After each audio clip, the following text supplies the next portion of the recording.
Bonjour à toutes et à tous, et bienvenue dans ce nouvel épisode d'Un Tour de Rôle, saison 4. Saison 4. Épisode 18, je sais plus. Non, 4. 4.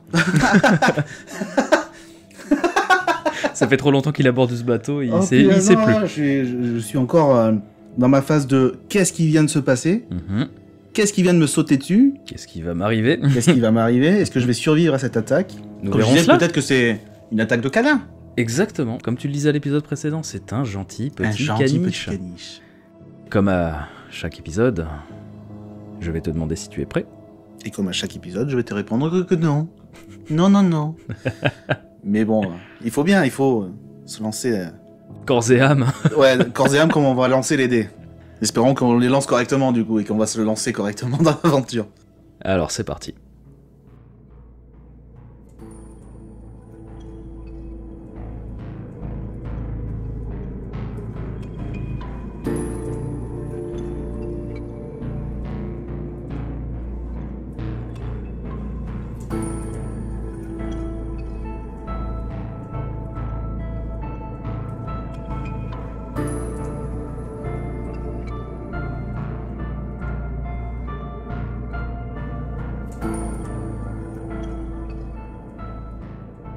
Nous avons arrêté l'épisode alors que quelque chose te sautait dessus. Tu vas donc me faire un jet tout de suite. Un jet de force. De force, il n'y a pas d'initiative là du coup. Non. Ah bah alors là, même si c'est un caniche, il me dévaste. Oh là là. Il me dévaste le truc. On commence. Donc je Les viens de faire un amis, avec 92 92. sur 50. Voilà. Non mais bon, j'avais dit que j'aimais bien ces dés, j'aurais pas dû le lire. Tu as donc une ombre qui se jette sur toi et qui te donne des coups erratiques, qui a visiblement une envie de t'empoigner. Tu sens des griffures dans ton dos et tu n'arrives pas à te débattre, tu n'arrives pas à te défaire de sa prise. Donc c'est venu face à moi. Oui. Et la chose est au niveau de mon torse, au niveau de mon visage. Plutôt au niveau de ton visage. Son torse est au niveau de ton visage. Il s'est vraiment jeté sur toi. Ok, et il me griffe dans le dos là. C'est ça. Donc il a des trucs assez longs pour me griffer le dos. Tu sens ça au travers de ton gilet pour l'instant. Il n'a pas réussi à te Vraiment me blesser. blesser. Non, mais la première chose c'est de se séparer de ce truc. Donc j'essaie de la gripper et de l'enlever. Même si ça me paraît être peut-être comme un poulpe ou un truc comme ça, donc qui s'accrocherait fortement. Est-ce que je peux faire peut-être un jet ou pour réaliser ce que c'est ou d'identifier ce que c'est avant de réagir? Tu peux, mais ça va prendre ton action. Donc si tu analyses ce que c'est, ça te prend ton action. Là en fait, ton jet de force échoué, c'était pour te dégager de cette chose avant qu'elle t'empoigne. Mais écoute, je fais un truc inattendu. Je vois rien ou je vois un peu... Non, en fait, tu as vraiment la tête privée de toute observation. Là, tu es trop proche de cette chose. Je vais mettre un coup de boule à l'armoire. La chose m'a sauté dessus. Donc je vais avancer la tête dans l'armoire, quoi. D'accord. Tu veux la repousser. Voilà, comme dans la l'armoire. frapper, sachant qu'elle fait obstacle donc à l'armoire entre moi et ma tête. Donc envoyer un coup de boule face à moi. Fais-moi un jet de corps à corps.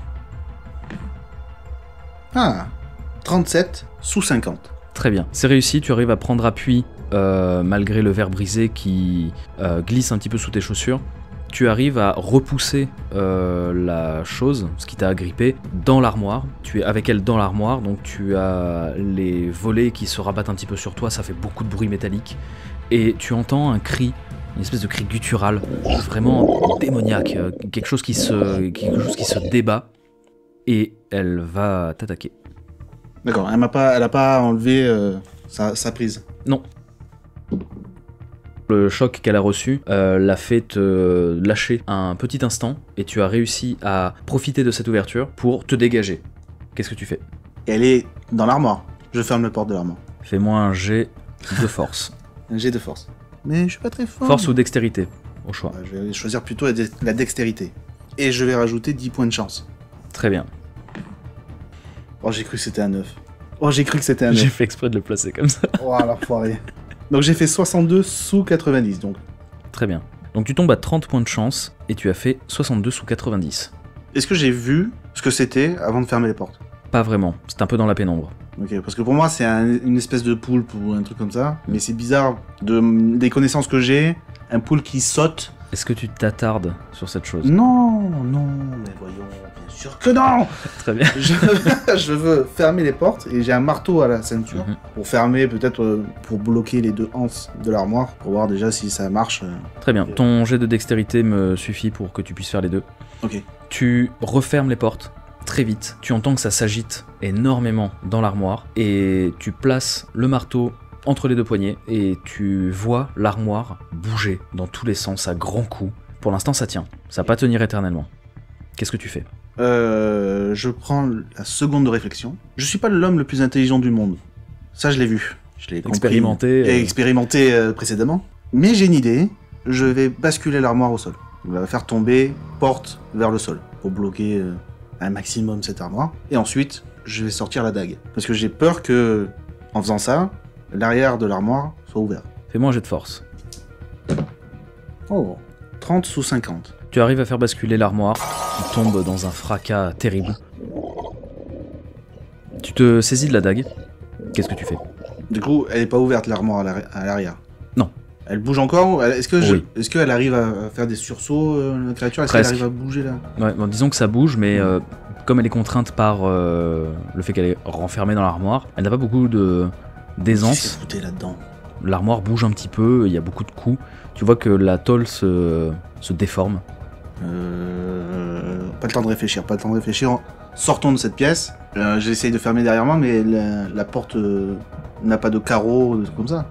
Non, c'est une porte métallique pleine que tu peux refermer avec un gros volant en métal.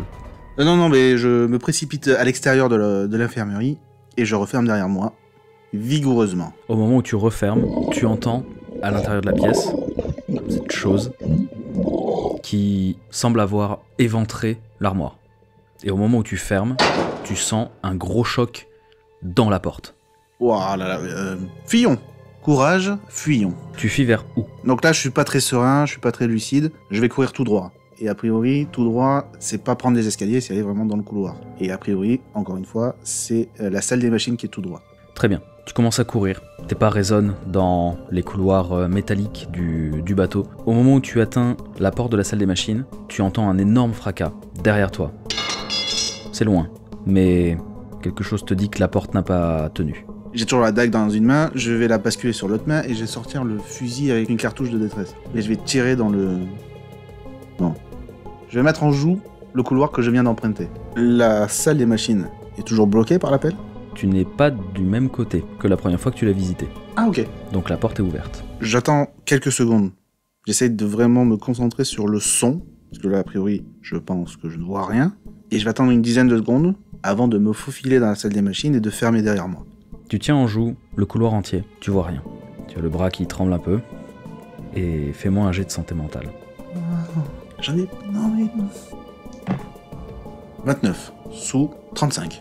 Les bruits s'intensifient, des cris, visiblement inhumains, et tu aperçois dans la pénombre une forme humanoïde qui semble t'observer et qui d'un seul coup court sur toi. Qu'est-ce que tu fais? Je rentre dans la salle des machines, je ferme derrière moi.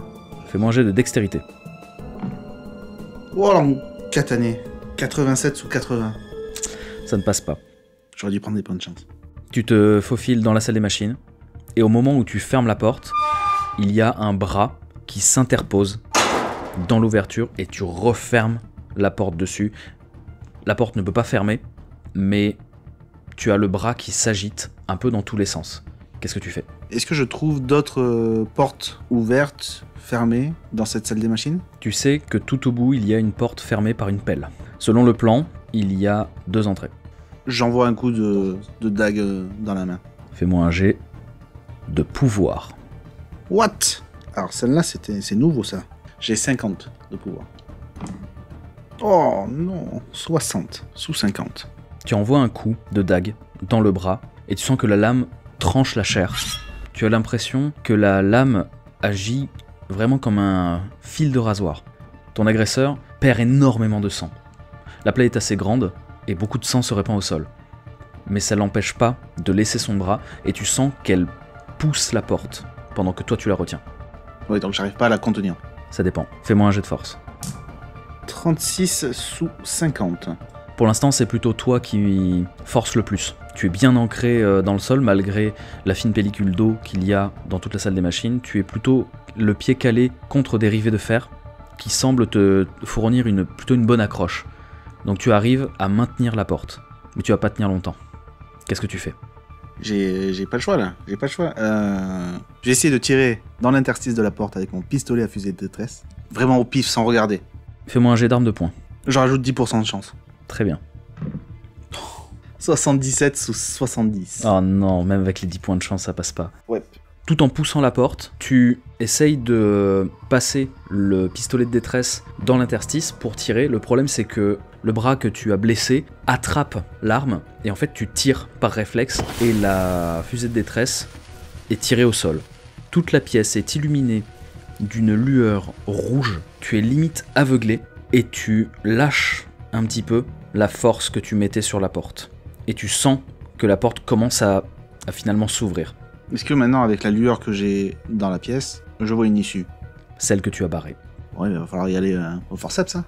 Alors, je vais ouvrir d'un coup la porte et essayer de planter la dague là où j'estime que la créature est un point faible. Ouais. La créature humanoïde s'effondre au sol alors que tu ouvres la porte brutalement et tu prends l'initiative de te jeter sur elle avec la dague. Fais-moi un jet de pouvoir. Oh putain, le pouvoir, j'avais oublié. Je peux utiliser toute ma chance là? Si, je me rajoute moi 10 points de chance. Très bien. Je viens de faire 94 sous 60. Il ne te reste donc plus que 10 points de chance. Oui, mais a priori, ils me servent à rien. C'est vrai. Tu te jettes sur elle, tu envoies un gros coup de dague au niveau de l'abdomen, mais malheureusement, tu n'as que le son métallique qui résonne dans la pièce. La chose s'est poussée un petit peu sur le côté et t'a re-empoigné, et elle essaye de te mordre, visiblement. Pendant ce laps de temps, est-ce que j'ai eu l'opportunité de jauger ce que c'était, quoi, enfin, la taille du truc? De voir si c'était la même taille que moi ou pas ça? Non seulement tu m'as pas dit que tu le faisais, mais en plus de ça, t'as fait 94. Oui, bon, merci de me le rappeler. Super. Oh boy. Tu sens des ongles se planter dans ton dos et griffer vraiment très profondément. Tu lâches un cri de douleur, tu perds 2 points de vie. Qu'est-ce que tu fais? Bah là, il faut continuer. Je retente le coup de dague. Fais-moi un jet de pouvoir. Pouvoir, ouais. Bah, je vais cramer tous mes points de chance, hein. Je vais essayer de... Tant pis, il n'y a plus de chance. Très bien. Mesdames et messieurs, Brice, ou du moins son personnage, n'a plus de points de chance à dépenser à partir de maintenant. J'ai pas envie de mourir. Bon, ils m'ont pas servi les points de chance, parce que j'ai 50 de pouvoir. Mais je viens de faire 48 sous 60. Il se passe quelque chose d'incompréhensible. Lorsque tu as envoyé ton premier coup de dague, la créature a bougé et t'a fait perdre la dague dans la fine pellicule d'eau qui recouvre la salle. Alors qu'elle te lacérait le dos, tu as réussi à rempoigner la dague et à la lui flanquer entre les côtes. Tu sens dans ton bras une chaleur extrême et tu vois une fraction de seconde des scarifications qui luisent d'une lueur verdâtre. C'est presque aveuglant. Tu entends la créature hurler. Tu pourrais reconnaître que c'est un cri de douleur. Et la chose que tu n'as pas vraiment pu voir, puisque tu es dans une ambiance dont la lumière est assez chaotique, de par le flair rouge qui illumine la pièce, disparaît. Elle se consume. What? Oh bordel. Hein? J'attends pas que le flair s'éteigne. Je fouille la pièce. Avant, je vais examiner mes blessures. Examiner mon bras. Waouh. Je suis encore sous le choc là. Personnellement, physiquement, dans la vraie vie, mais aussi dans le jeu. Quand tu regardes ton bras gauche, tu l'observes, et l'espace d'un instant, tu as l'impression de les voir bouger. Fais-moi un jet d'écouter. Donc je viens de faire un 48 sous 60. Il te semble entendre comme quelque chose de très volatile, plutôt proche de toi. On doit le ramener. Hein? Waouh. Comment tu veux que je réagisse à ça? Ouais, j'entends rien que ça. Juste, j'arrive à identifier cette phrase-là. Oui. Ça vient pas de mon bras. Ça vient de... autour de moi, quoi. Partout et nulle part. Tu saurais pas dire d'où ça vient, mais tu sens que c'est lié au fait que la chose s'est consumée. Il parle de moi ou il parle de la chose? Qu'est-ce que... les scarifications ne me font pas mal. C'est pas que tes scarifications te font spécialement mal, c'est que c'est comme quand tu as une coupure au doigt, disons que tu sens que c'est là, et au bout d'un moment tu t'habitues à la douleur, et ben si tu te cognes dedans, tu sens que finalement, ah oui c'est vrai, mince, je me suis coupé. Mais là, je veux dire, ça... Là ça ne te brûle pas, ça Ouais. ne te pique pas, ça ne te ça gratte me pas, lance c'est pas... pas spécialement. Bon. Ah, je vais profiter du flair. Je vais quand même profiter du flair pour fouiller cette pièce que j'ai vaguement zioté la dernière fois, que j'ai fui suite à un bruit inopiné. Alors je cherche potentiellement une note. Parce que j'ai compris que dans le bateau, il y a plein de gens qui ont décidé de me donner des mots, je sais pas pourquoi, d'avertissement, faites attention, faites pas ça. Mais ils me donnent pas de faites ça. Ouais, pas d'instruction. Je cherche également potentiellement des munitions pour mon pistolet à fusil de détresse, parce que je viens de cramer une munition. Et pourquoi pas une autre arme, enfin qui pourrait être considérée comme une arme, même si j'ai cette dague qui semble un peu particulière, que je vais essayer par la suite de comprendre le fonctionnement. Donc je vais prendre le temps de vraiment tout fouiller. En fait, lorsque tu te déplaces dans la pièce, tu as le flair à la main, et tu regardes un petit peu, tu regardes il y a toujours les pelles, il y a toujours ces monticules de charbon, ces foyers pour les cheminées qui sont éteints, tous les moteurs sont froids, et quelque chose te dit que, via tes connaissances, tu sais qu'il y a un chef quelque part ici, normalement. Et un chef d'équipe note toujours quelque chose. Toujours. Tu parcours la salle, tout a l'air en très mauvais état, tout est rouillé. Oh non, non, ça... Oh non, mais... Entre ça, les pièces métalliques, verdâtres, ça montrerait que c'est là depuis très très longtemps. Donc ça fait partie un peu de la supposition que j'avais à l'épisode précédent. Et il y a une porte qui était un peu derrière l'un des foyers, qui mène directement à une espèce de bureau, tout petit. Ça a l'air d'être le bureau du contremaître. Tu rentres dans une pièce qui est plutôt comme les autres, c'est-à-dire laissée en plan, et peut-être même victime de panique. Est-ce qu'il y a des algues, une odeur d'eau? L'odeur iodée et d'algues est assez présente dans tout le bateau. Oui, bien sûr, oui. Mais par contre ici il n'y a pas d'algues, il y a seulement cette fine pellicule d'eau sur Au sol. tout le plancher. Ok. Tu parcours un petit peu les documents qui sont sur le bureau, et tu trouves ceci. Ok. Donc je tombe sur le journal technique de la salle des machines du SS Calypso. Enfin, je trouve des dates. Donc mes médicaments ont été périmés de 1 an. Donc nous sommes en 1926 lorsque le capitaine de ce bateau, ou en tout cas le responsable de la salle des machines, a écrit ces notes. Ça va du 3 septembre 1926 au 22 septembre 1926. Donc les événements ont duré 19 jours. 3 septembre 1926, tout est en ordre. Les moteurs tournent à pleine capacité et nous maintenons une vitesse régulière. Aucun incident à signaler, la mer est calme. Le 12 septembre 1926, donc 9 jours plus tard, une étrange vibration dans les turbines principales a été signalée. L'équipe d'ingénierie pense qu'il s'agit d'un déséquilibre mineur, probablement causé par des algues ou des débris. Inspection prévue demain matin.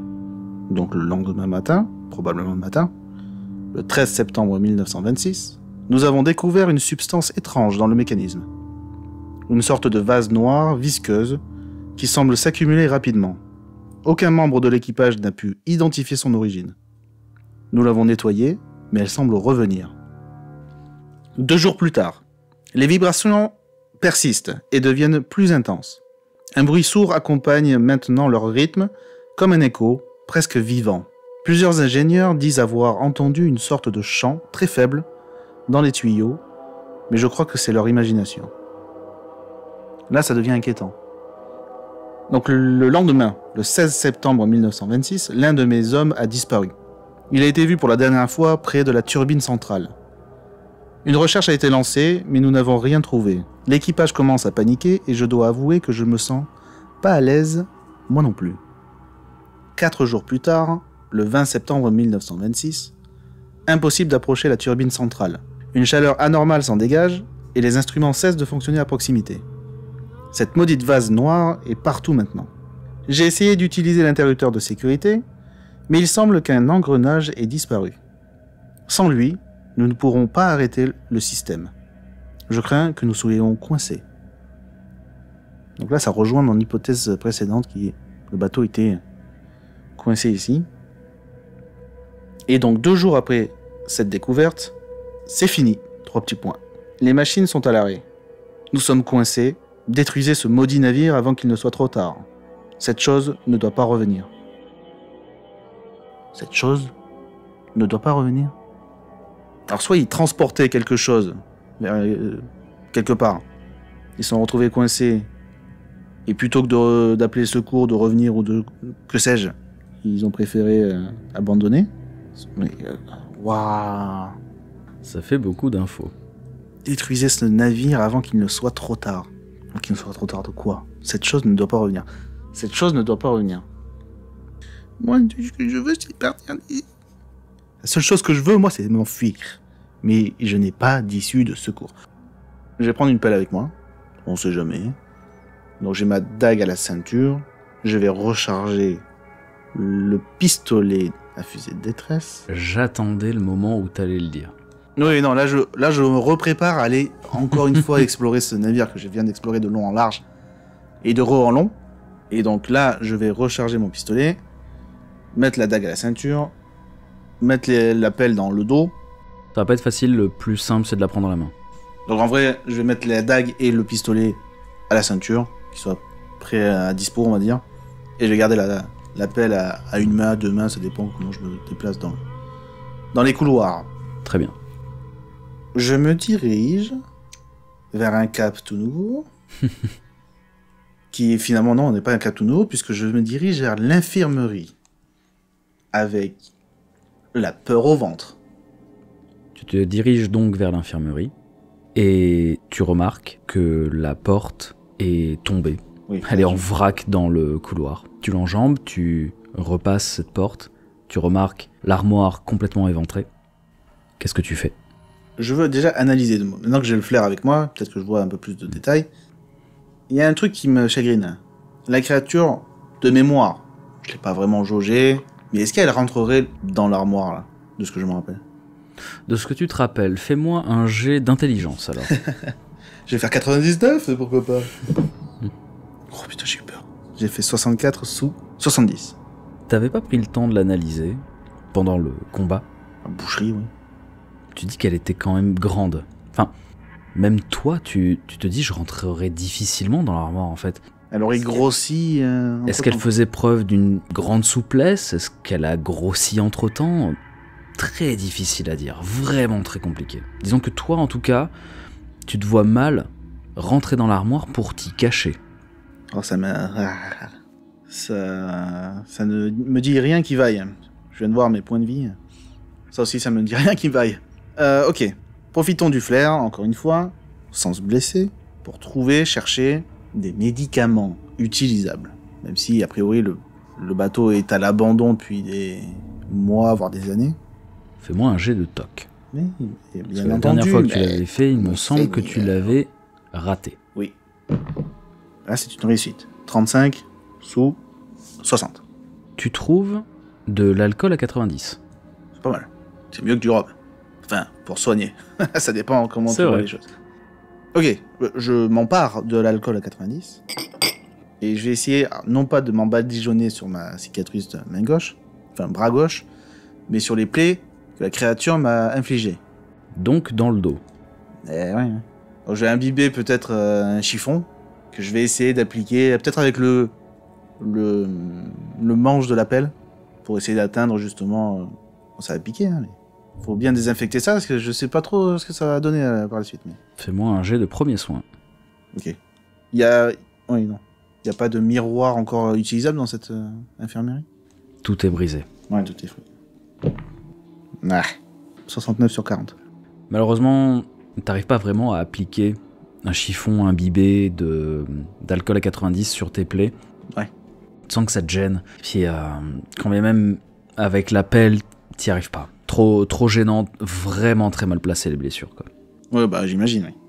Bon, je vais prendre quand même l'alcool à 90 avec moi. Actuellement, il me manque 2 pièces principales du bateau que je n'ai pas encore fouillées. La bibliothèque et les cales du bateau.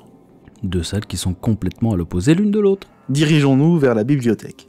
Tu quittes l'infirmerie, tu remontes l'escalier, tu te retrouves dans un couloir qui dessert toutes les cabines des passagers. Tu te retournes, tu fais quelques pas vers la bibliothèque, tu pousses la porte de la bibliothèque, et nous verrons la suite au prochain épisode.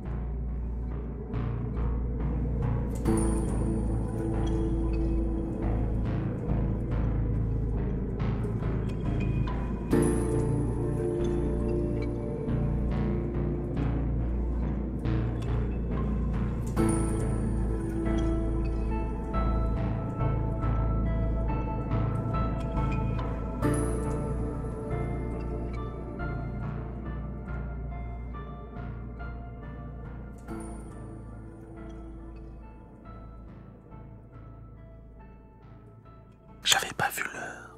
J'ai faim. Eh ben, il y a une pizza qui nous attend. Oh la vache. Voilà, en fait, l'épisode a commencé direct, très intense, ouais. Très très fort. C'était pas un caniche. C'était pas un caniche. Eh ben non. C'était pas Flocon. Compte. À ceux Pour qui ceux qui l'auront, ont la ref, ça ouais, c'est formidable. Dites-nous en commentaire si vous avez eu la ref. Bon, Brice, est-ce que tu as apprécié cet épisode? Ah oui, oui, oui. Bon. Beaucoup, oui. Oui, oui.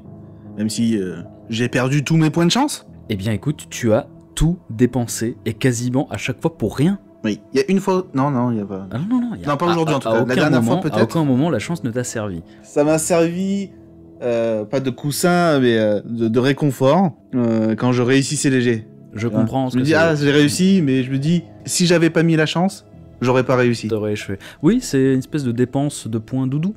Oui, voilà, c'est ça. Oui, Ouais. voilà, Mais non, je n'ai plus de doudou. 0. Plus doudou. Mais ça arrive, des fois, on tombe à 0. D'autant que quand on est tout seul PJ, t'es obligé de dépenser tes points au bout d'un moment. Oui. Quand t'es en groupe, bon, tu te dis, il y a des gens qui vont dépenser leur chance un petit peu par-ci par-là, mais quand t'es tout seul, tu peux compter que sur toi-même. À la fin, Colin non plus n'avait plus ses points de chance à la fin de la saison 1. Il a tout dépensé au dernier Mais il est pas moment. mort. Il n'est pas mort. Toi non plus, hein. Pour l'instant. Pas encore. Pour l'instant. Non, mais tu as découvert pas mal de choses. Oui, non, on a avancé, pas sur l'intrigue, puisque l'intrigue est toujours assez floue, même si on a des éléments supplémentaires. Mais on a avancé, voilà. Maintenant, on sait que mon bras gauche est bien plus fort que mon bras droit. Ça, c'est une ref à League of Legends que tu n'as pas. Ah bah non. Dites-nous si vous avez la ref. Toujours en commentaire. A des pouvoirs. Apparemment. Eh bien oui. Après, Apparemment, on aurait pu s'en douter. Non, c'est vrai, tu as émis l'hypothèse que tu avais des pouvoirs à un moment donné. En tout cas, ça a une influence avec le fait que j'ai manié la dague. Merci beaucoup de nous avoir écoutés. On est très content de vous proposer du coup ce petit, ce format finalement. Bah oui, et puis on est très content du rendu. Surtout. Ah oui. Ça c'est Je formidable. suis très très content parce qu'en fait alors en toute honnêteté, c'est une aventure que j'avais un petit peu dans ma tête quelque part. Je vous en parlerai bien sûr entre les 2 saisons parce que oui, nous avons décidé de proposer un petit live Instagram histoire de faire une FAQ pour répondre en fait à vos questions, voilà tous ensemble. Et je pense que ça peut être vachement cool. Voilà. C'est clair. Ça va exploser, tu vois. Hein. 12 000 personnes. Mais bon, pour l'instant, c'est un petit truc qu'on lance comme ça. On va voir pour améliorer tout ça, s'il y a des améliorations à donner. N'hésitez pas à nous donner votre avis, à commenter les épisodes sur Spotify, nous envoyer des petits messages sur Instagram. On les lit, on y répond et on adore ça. Oui, n'hésitez pas à reposter des vidéos, reposter peut-être à partager surtout les liens Spotify. Et oui, sachez que maintenant on a aussi débarqué sur YouTube, donc n'hésitez pas à regarder, regardez les vidéos YouTube si vous voulez. On est du coup classé podcast du coup si vous voulez les écouter, c'est avec plaisir. Merde, je voulais dire un truc que je me rappelle plus. Ah, c'est de ma faute là. Voilà, bah c'est ta faute. C'est la faute à Brice. Des étoiles, Voilà. des pouces en Oui, l'air. voilà, c'était ça. Merci beaucoup. Les reviews étoilés. Merde. Les reviews étoilés, ouais. Des étoiles, des pouces en l'air, des cœurs, tout ce qui peut permettre Max de love on you. de référencer tout ce petit bordel. Et puis voilà. Bah, je pense qu'on a tout dit. Je crois qu'il y a un gimmick à la fin. Non, je me rappelle plus. Je crois que c'est des billes. poutous. Des billes. Des bicyclettes. Des bicyclettes, exactement. Ah voilà, des bicyclettes un à max toutes de et à tous, bicyclettes du coup. en you. Allez, on vous fait des bisous et on vous dit à la semaine Prochaine. prochaine. Des bisous. Des bisous.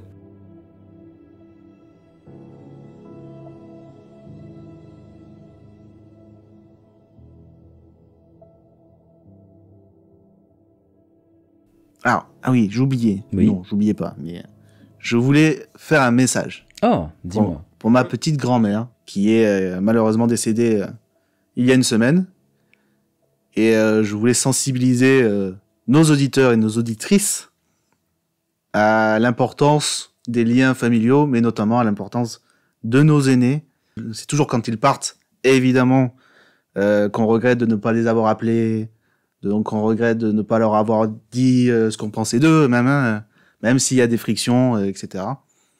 Voilà, c'était simplement pour dire, pensez à vos aînés, appelez-les, demandez-leur comment c'était à leur époque, demandez-leur leur expérience, demandez-leur comment vous pouvez améliorer votre quotidien, parce qu'ils auront forcément des idées que vous n'avez pas, et eux, justement, ça les aidera à faire partie de votre vie.